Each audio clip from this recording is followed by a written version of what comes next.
Hello, I'm Jamie Toonstra, one of the service techs at Modine Manufacturing. In this segment, we're going to go over some of the common troubleshooting problems that we see. One of them is a blown transformer. It seems to be a call we get from time to time, and we're going to explain what happens and what to look for. First thing you have to do is, if you come to the unit and it's not functioning, it's dead and you have your thermostat calling for heat, you want to check your incoming power to make sure you have the proper voltage to the unit. If you do, the next step would be, let's check the transformer. So how to do that is, the transformer on this unit is located in this corner up here, and it has 4 wires running to it. It's got a low voltage side, which is 24 volts, and it's got a line voltage side, which is 120 volts. You're going to want to make sure, first of all, that your power is on to the unit. And to the one side of the transformer, you're reading 120 volts.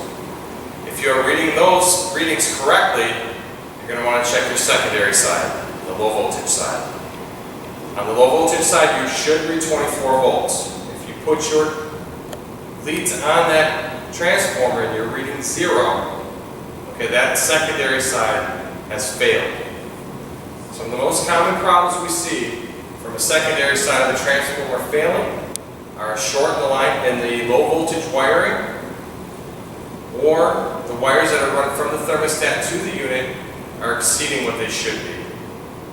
A lot of times people will run the thermostats 100 feet away, or I should say 50 feet away, and that's too long for the size wire they put in there. And what it'll do is it'll increase the amp draw and it'll pop that secondary. So the first thing you want to do, look at your wires from your thermostat to the unit.